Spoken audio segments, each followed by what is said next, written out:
The Commission for Gender Equality, over the past 3 years, we've been having investigative hearings on gender transformation and gender-based violence with institutions of higher learning.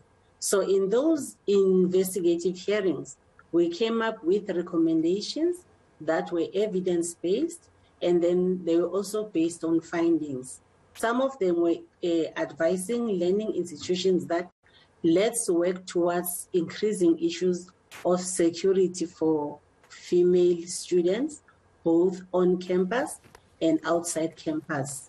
And let us also have intensive programs that empower, that educate around issues of gender-based violence. It's important for the Commission for Gender Equality, for the ministry to robustly engage and vehemently implement these recommendations, because we see them as part of the solution towards the challenges and the scourge that we face around gender-based violence.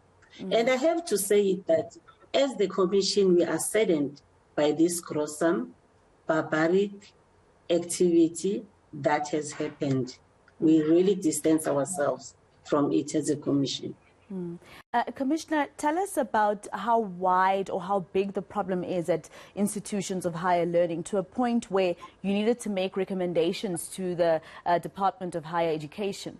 How big and how vast is this issue? Do we see this happening a lot at institutions of higher learning in our country? It is vast, it is big. And remember, as a Commission, we are guided by our mandate, where we monitor, where we advise, where we investigate these things. And we also engage with both private and public entities on these particular matters. We engage with institutions of learning, and we engage with SAPs as they release their quarterly statistics all the time. Out of the statistics that are being released, we are able to learn also as a Commission that the stats are alarming. It's all over the country in the 9 provinces. And also in our Commission, we have our legal team, we have our research units, we have our public education. They are engaged on an ongoing work of monitoring issues around gender transformation and gender-based violence.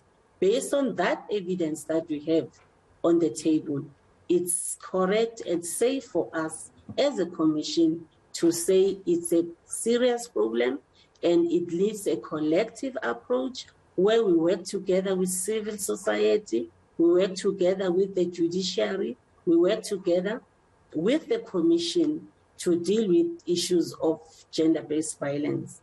And what is disturbing, which is something that we have noticed as a Commission, is that the issue of intimate partner violence is alarming. Hence, we are saying as the Commission, bail must be denied to the perpetrator on Monday.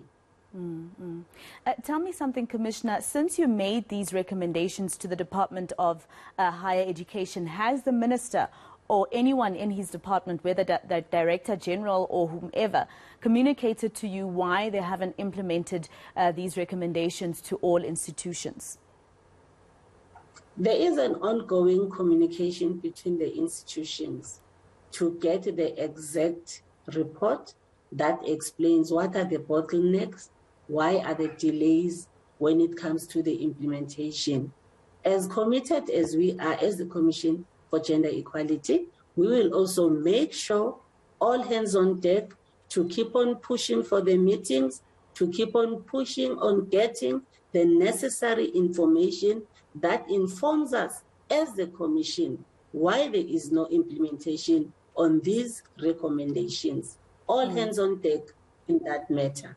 We will report back to eNCA and give the detailed information on the outcome of the engagements. Definitely, Commissioner, we'd really appreciate that. And of course, we'll stay in communication with you for you to tell us. But looking at the crime statistics that were released for South Africa on Friday, your reaction as a Commissioner for Gender Equality, we saw 10,000 rapes happening in 3 months as reported at our police stations. This month again, there was Uyinen Mkhwekyana a year or two ago being killed this very month. And now we're hearing about Nosicelo. These crime statistics, women really are not safe, and South Africa will stay that country that is considered dangerous for women. Yeah, based on the statistics and what is happening on the ground, it is not safe to be in South Africa, especially for women. Women are a crime scene in their working. And imagine in a period of 3 months, 10,006 women being raped. It is really alarming. But I also need to indicate that the Commission is working hard within the matters of gender-based violence. We do visit the Thuthuzela centers, which are one-stop centers when it comes to gender-based violence, to give support and to check also whether the model is being implemented as expected. The Commission is all over the country in the 9 provinces, monitoring the SAPS police stations, checking the Victim Empowerment Center, checking how many police are trained on gender-based violence, how many police are trained on domestic violence, all areas that deal with issues of GBVF.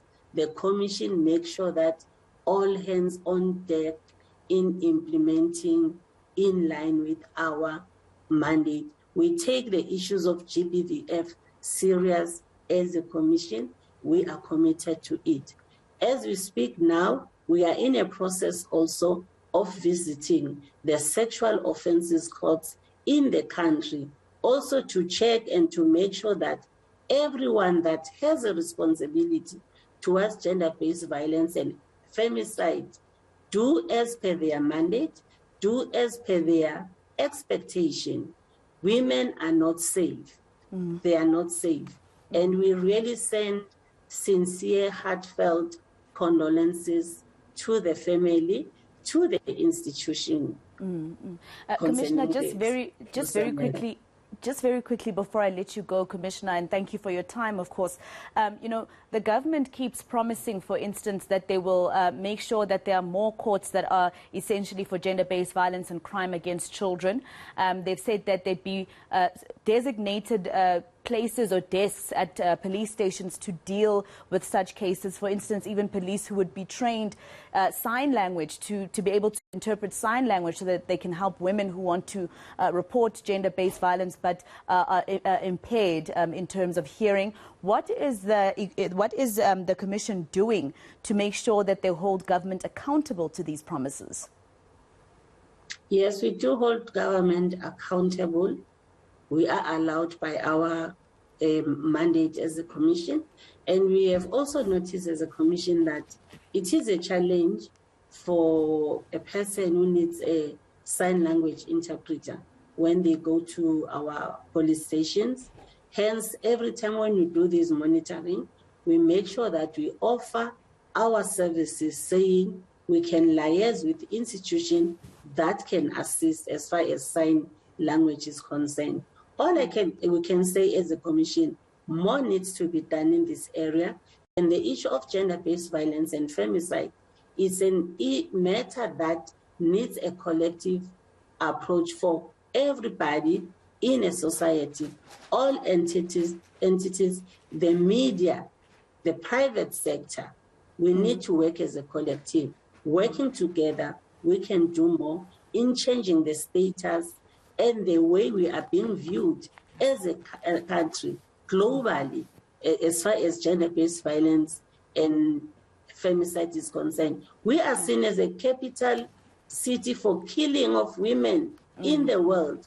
We are in the top 5 when it comes to femicide. This needs to be changed, and it's us as a country.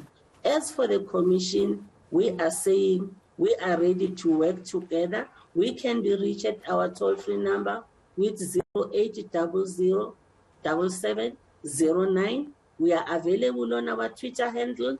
We are available on our website. Visit our website, see the work, the progress that the Commission has made in the past